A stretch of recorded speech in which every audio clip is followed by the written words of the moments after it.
ಈ ಮನೆ ನಿಂದು ಅಂತ ಹೇಳಿ ನಿನ್ನನ್ನು ತಡಿಬಹುದು. ಆದರೆ ಹಾದಿ ಬೀದಿಯಲ್ಲಿ ಹೋಗೋರು ನನ್ನಂಥ ಸಾಮಾನ್ಯ ಪ್ರಜೆಗಳು. ಅವರು ಕೋಪ ಬಂದರೆ ಅವ್ರು ಏನು ಮಾಡ್ತಾರೆ ಅಂತ ನಿನಗೆ ಗೊತ್ತಾಗಬೇಕಲ್ವಾ? ಇವತ್ತು ಕಲ್ಲು ನಿನ್ನ ಬ್ಯಾನರಿಗೆ ಬಿದ್ದಿದೆ. ನೀನು ಹೀಗೆ ಆಡ್ತಿದ್ರೆ ನಾಳೆ ನಿನ್ನ ಅಹಂಕಾರಕ್ಕೆ ಧಕ್ಕೆ ಬೀಳುತ್ತೆ. ರಾಜಕೀಯದಲ್ಲಿ ಬೆಳಿಬೇಕು ಅನ್ಕೊಂಡಿದ್ಯಾ ಅಲ್ವಾ? ಆದರೆ ಇನ್ಮುಂದೆ ನಿನ್ನನ್ನು ಹೇಗೆ ಬೆಳೆಸ್ಬೇಕು ಅಂತ ನಾನು ಯೋಚನೆ ಮಾಡ್ತೀನಿ. ನಿನ್ನನ್ನು ನಾಶ ಮಾಡೋದೇ ನನ್ನ ಗುರಿ. ನನ್ನ ಗುರಿ ಮೀರಿ ನೀನು ಹೇಗೆ ಗೆಲ್ತೀಯ ಅಂತ ನಾನು ನೋಡ್ತೇನೆ. ಇದು ನಾನು ನಿನಗೆ ಹಾಕ್ತಿರೋ ಚಾಲೆಂಜ್.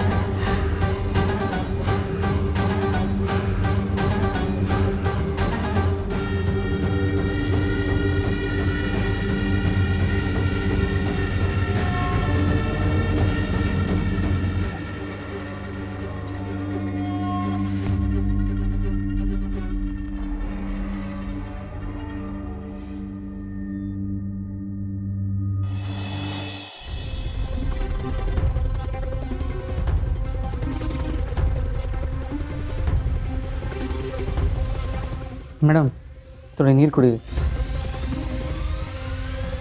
ನಿಧಾನ ಮೇಡಮ್, ಸಮಾಧಾನ ಮಾಡ್ಕೊಳ್ಳಿ ಮೇಡಮ್. ಯಾಕೆ ಇಷ್ಟೊಂದು ಕೋಪ ಮಾಡ್ಕೊಂಡಿದ್ದೀರಾ?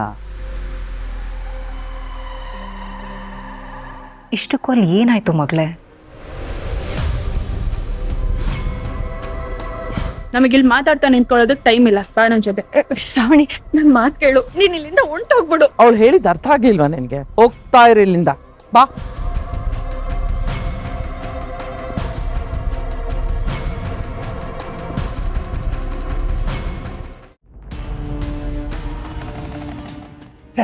ಎಂಥ ಪಾಪಿ ಅವಳು. ಅವಳು ಈ ಜನ್ಮದಲ್ಲಿ ಬದಲಾಗೋದಿಲ್ಲ.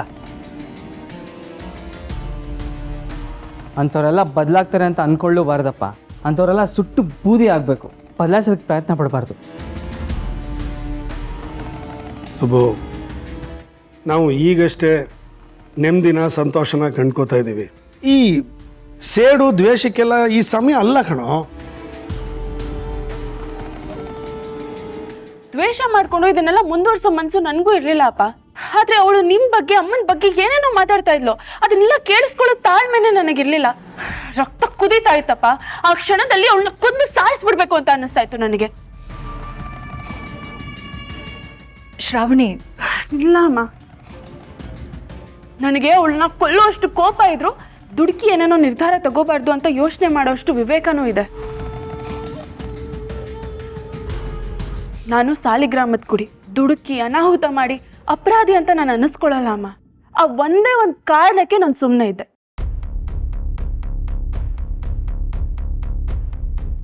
ನೀನು ಯಾಕಮ್ಮ ಅಲ್ಲಿ ಹೋಗಿದ್ದೆ? ಆ ವಿದ್ಯಾಂಬಿಕಾನ ಮತ್ತೆ ಎದುರಾಕೊಂಡಿದ್ಯಾ? ಅವಳನ್ನ ಎದುರಾಕೊಳ್ಳೋದು ಒಂದೇ, ಕೊಚ್ಚೆ ಮೇಲೆ ಕಲ್ಲೊಡೆಯೋದು ಒಂದೇ. ಈ ಸೇಡು ಪ್ರತೀಕಾರಕ್ಕೆಲ್ಲ ಸರಿಯಾದ ಸಮಯ ಕೂಡ ಬರ್ಬೇಕಮ್ಮ. ಅಲ್ಲಿವರೆಗೂ ನಾವು ನೆಮ್ಮದಿಯಾಗಿದ್ದು ಬಿಡ್ಬೇಕು. ನಾವೇನೋ ಇದ್ಬಿಡ್ತೀವಪ್ಪ, ಆದ್ರೆ ಸಾವಿತ್ರಿ ಅಲ್ಲಿದ್ದಾಳೆ. ಅವಳ ಗತಿ ಏನು? ಪಾಪ ಆ ಹುಡುಗಿ ಹಣೆ ಬರನೇ ಸರಿ ಇಲ್ಲ. ಆ ಮದನ್ ಮಾಡಿದ ಮೋಸಕ್ಕೆ ಆ ಹುಡುಗಿ ಜೀವನನೇ ಬಲಿಯಾಗೋಯ್ತು. ಹಾಗಂತ ಒಂದು ಹೆಣ್ಣಿಗೆ ಅನ್ಯಾಯ ಆಗ್ತಿದ್ರೆ ನೋಡ್ಕೊಂಡು ಸುಮ್ಮನೆ ಇರೋದಕ್ಕಾಗಲ್ಲ ಪದ್ದು. ಸಾವಿತ್ರಿ ಸಾಲಿಗ್ರಾಮದ ಹೆಣ್ಣು ಮಗಳು, ಅಂದ್ರೆ ನಮ್ಮನೆ ಮಗಳು. ಒಂದು ಹೆಣ್ಣು ಅಂತ ರಾಕ್ಷಸರ ಮಧ್ಯೆ ಕಷ್ಟಪಡ್ತಿದ್ದಾಳೆ ಅಂತ ಕೇಳಿಸ್ಕೊಳ್ಳೋದಕ್ಕೇನೆ ಕಷ್ಟ ಆಗ್ತಿದೆ. ನಮ್ಮ ಶ್ರಾವಣಿ ಕೋಪ ಮಾಡ್ಕೊಳ್ಳೋದ್ರಲ್ಲೂ ಅರ್ಥ ಇದೆ. ಆ ವಿದ್ಯಾಂಬಿಕನ್ಗೆ ಸರಿಯಾಗಿ ಉತ್ತರ ಕೊಟ್ಟು ಬಂದಿದ್ದಾಳೆ.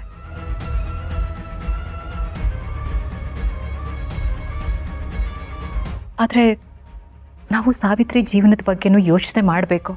ಚೆನ್ನಾಗಿರೋ ಹಾಗೆ ನೋಡ್ಕೊಳ್ಳೋದು ನಮ್ಮ ಜವಾಬ್ದಾರಿ.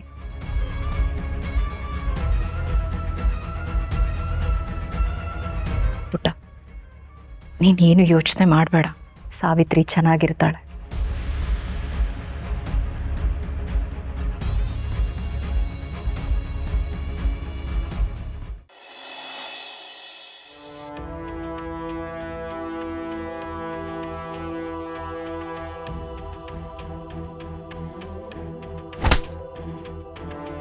ರಾಜಕೀಯದಲ್ಲಿ ಬೆಳಿಬೇಕು ಅನ್ಕೊಂಡಿದ್ಯಾ ಅಲ್ವಾ? ಆದ್ರೆ ಇನ್ಮುಂದೆ ನಿನ್ನನ್ನು ಹೇಗೆ ಬೆಳೆಸ್ಬೇಕು ಅಂತ ನಾನು ಯೋಚನೆ ಮಾಡ್ತೀನಿ. ನಿನ್ನನ್ನು ನಾಶ ಮಾಡೋದೇ ನನ್ನ ಗುರಿ. ನನ್ನ ಗುರಿ ಮೀರಿ ನೀನು ಹೇಗೆ ಗೆಲ್ತೀಯ ಅಂತ ನಾನು ನೋಡ್ತೀನಿ. ಇದು ನಾನು ನಿನಗೆ ಹಾಕ್ತಿರೋ ಚಾಲೆಂಜ್.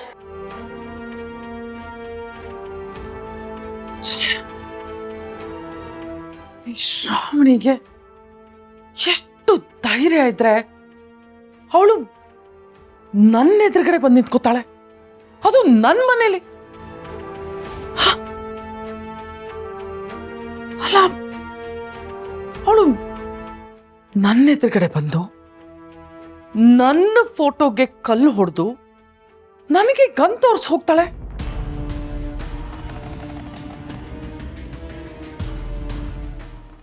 ಇಷ್ಟೆಲ್ಲ ಆದ್ರೂ ಅವಳಿಗೆ ವಿಜಯಾಂಬಿಕನ್ ಪವರ್ ಗೊತ್ತಿಲ್ವಲ್ಲ. ಅವಳು ಇಡೀ ಸಂಸಾರನೇ ಬೀದಿಗೆ ತಂದಿದ್ದೀನಿ. ಆದ್ರೂ ಅವಳಿಗೆ ಅಹಂಕಾರ ಕಡಿಮೆ ಆಗಿಲ್ಲ. ಇವಳಿಗೆ ಇಷ್ಟು ಧೈರ್ಯ ಬರಕ್ಕೆ ಹೇಗೆ ಸಾಧ್ಯ? ಈ ಮಾಡಿ ಎಲ್ಲಿ ಹೋದ ಅಂತ ಗೊತ್ತಿಲ್ಲ.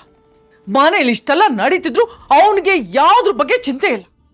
ಈ ಮ್ಯಾಡಿಗೋಸ್ಕರ ಇಷ್ಟೆಲ್ಲ ಆಸ್ತಿ, ಅಂತಸ್ತು, ಅಧಿಕಾರ ಎಲ್ಲ ಮಾಡಿದ್ರು ಇವನು ಮಾತ್ರ ನೆಟ್ಟಿಗಿರಲ್ಲ. ಹೆಜ್ಜೆ ಹೆಜ್ಜೆಗೂ ಇರಿಟೇಟ್ ಮಾಡ್ತಾನೆ. ನಾಯಿನ ಕರ್ಕೊಂಬಂದು ಸಿಂಹಾಸನಲ್ಲಿ ಕೂರಿಸ್ದಂಗಾಗಿದೆ. ಆದ್ರೆ ಅವಳು ಮೆರೀತಿದ್ದಾಳೆ. ಇಂಥ ಮಗಳಿರೋದಕ್ಕೆ ಆ ವೀರು ಹೆಮ್ಮೆಯಿಂದ ಇರೋದು. ನನಗೂ ಇದ್ದಾನೆ ಮಗ, ಇರಿಟೇಟ್ ಮಾಡಿ ನನಗೆ ಟಾರ್ಚರ್ ಕೊಡ್ತಾನೆ.